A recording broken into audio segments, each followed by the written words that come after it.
Hi everyone, welcome back to my channel. If you're new here, my name is Dr. Jamie. I am a pelvic floor therapist and I'm so excited to bring to you part 3 of the Better Bladder series. Today we are going to go through how to interpret your bladder diary that you should have logged after last video. If you have not, be sure to go back to the last video so you know what I'm talking about, and download either a bladder diary template from Google, the free one linked in description that I made, or you can keep track of everything you need to. So time, what you drank, urination, leakage, urge, in a note app or whatever you'd like to use. So for example, here is one from the company that I did my clinical at in the past. Looks a little different than the one I provided, but it gives you all the options on there of what you need to record.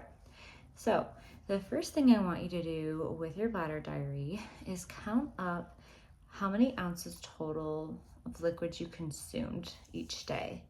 So you can count water, coffee, tea, anything except alcohol in your total.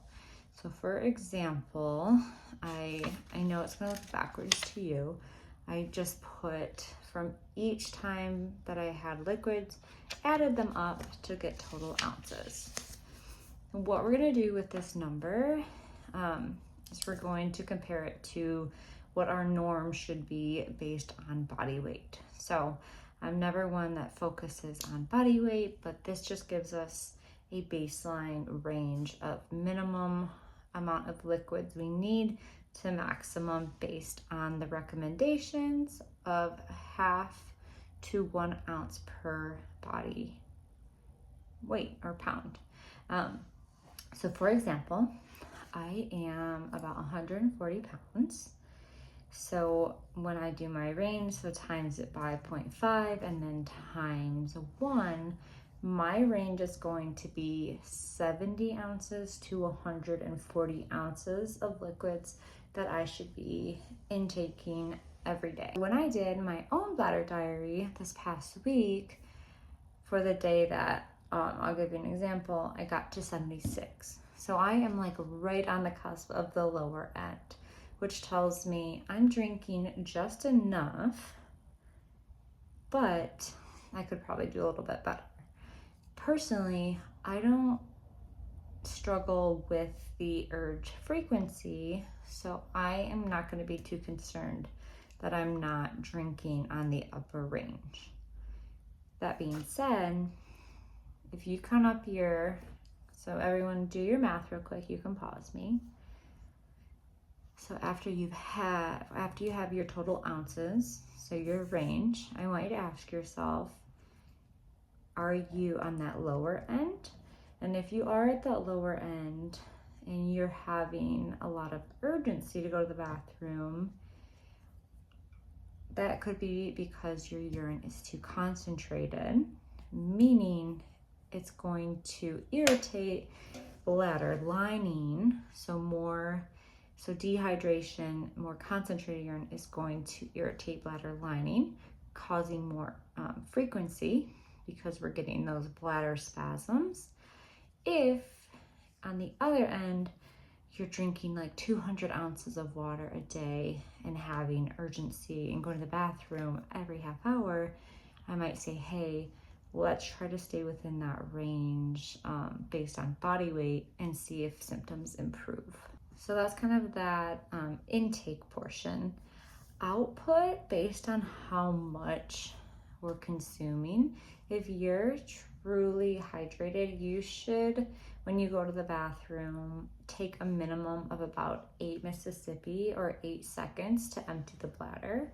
If you're, doing a little bit more, that's fine. I know sometimes in the morning, because you've maybe slept for 8 hours, that time may be a little more, but if you're consistently around that 8 seconds, give or take, that means bladder is full, but you're not overfilling. And then vice versa, if it's like a 2 seconds that it takes you to urinate, that may mean that you're emptying before bladder is full and ready. I now want you to pay attention to the column that says leakage. So you should have circled, if you did have leakage, small, medium, or large. And I want you to look at how much you consumed kind of within that 30 to 90 minutes prior. So for example, let's say you had a medium leakage at 10 a.m., but from 6 to 9 a.m., you had 20 ounces of water, 15 ounces of coffee, and then 8 ounces of orange juice. And if you're having those leakages right after, like I said, the 30 to 90 minutes, that could be you're kind of grouping your liquids a little bit too close. So one thing you can do is identify what are you drinking. So if it's just water, or is it an irritating substance such as like juice or coffee? Or B, what's going on during that time where you're getting the leakages? Are you rushing to the bathroom, trying to take your clothes off on the way to the bathroom? Were you just pulling your pants down when you leaked? We're gonna talk about both the irritants and any activity triggers that can cause that leakage. So I want you just to pay attention to if you had leakage to start. And then in the last column, minus the comment section, you're going to have urge. So I want you to pay attention to if you had urge or no urge. If there's a time where you had a no urge, that's when I want you to think about why was that? Were you just about to leave the house? Were you on a road trip, so you went just in case? These just in case peas can lead to causing a disruption in the stretch receptors of the bladder, causing our bladder to send those signals that we need to urinate prior to a full bladder. So for example, if I'm going to the bathroom just in case throughout the day, and that means, let's say I'm going every hour because I'm nervous that I'll have an accident at an activity later in the day, I'm now telling my brain that, oh, instead of being full, my new normal is maybe a third of the capacity it should be by doing these just in case peas. So I'm going, now I've trained myself every hour versus that 2 to 5 hour interval that is ideal. With the comment section, what to look for there is, were you doing any certain activities like jumping, sneezing, laughing, and had leakage? That can be stress incontinence, which is a little bit different issue. Were you just putting your key in the front door and felt an intense urge and had an accident? Pay attention to like those big moments, and then we'll kind of talk about ways that we can suppress the urges or fix these habits in the next video. So we've gone through briefly what you're really paying attention to in each column. I'm going to give you a few specifics of what to look out for in your bladder diary. First, we're going to start with bladder irritants. So as I mentioned, you may be getting enough liquids in, but if you're drinking irritants all day and you're going to the bathroom every hour, that could be a big driver of the reason why that's happening. So things to look out for are going to be anything carbonated, anything that is caffeinated, so your coffees, your teas.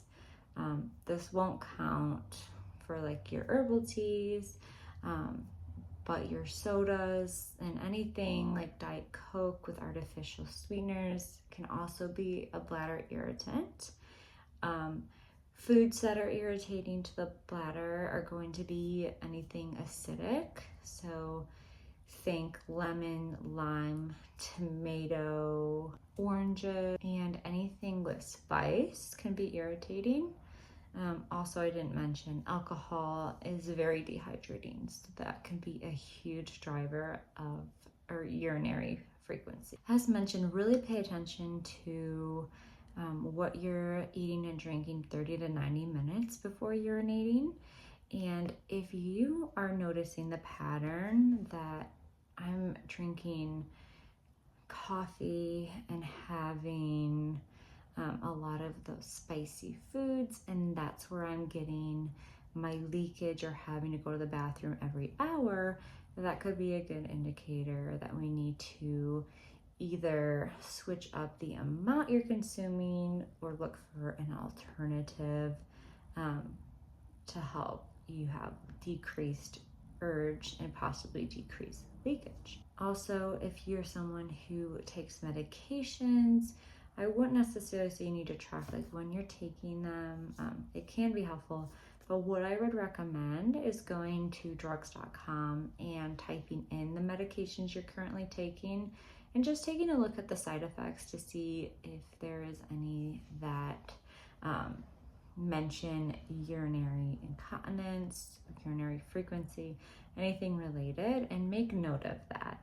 That's not necessarily going to be our first line of defense of changing anything, but if over time symptoms are not improving with other techniques, then that could be a good conversation to have with your provider to see if that can improve symptoms. Last little thing I want you to think about is, when are the instances that you're having like the major urges or leakage with the restroom? Is it when you're putting the key in your door and when you're getting home? Is it all of a sudden I see my toilet and I get an urge and I'm like taking my pants off to try to get there, but then I have an accident? Make note if you're having like these major environmental triggers, because in the next video I'm going to be talking about urge suppression techniques that can be so helpful in, number one, allowing you to get to the toilet without a rushing or leakage, but also to retrain bladder to not need or feel the need to urinate as often. So I know that's a lot of information. So please, if you have questions or are not sure how to either fill out or interpret diary, please comment and I can help you out the best I can. I will, like I said, be teaching you some techniques in the next video that will improve your ability to not go as often and to decrease the leakage you're having. Everyone's symptoms are going to be different, so I'm going to go through quite a few things and then you can take whichever techniques fit best into your lifestyle. So thank you so much for watching. Hopefully this was helpful in interpreting your bladder diary or getting an idea of why it can be helpful and important. Please, if you enjoyed this video, subscribe and be sure to turn on notifications for part 4 of the bladder series, which will be out very soon. I look forward to teaching you ways to improve bladder health in the next video, and I am wishing you all the love. Bye.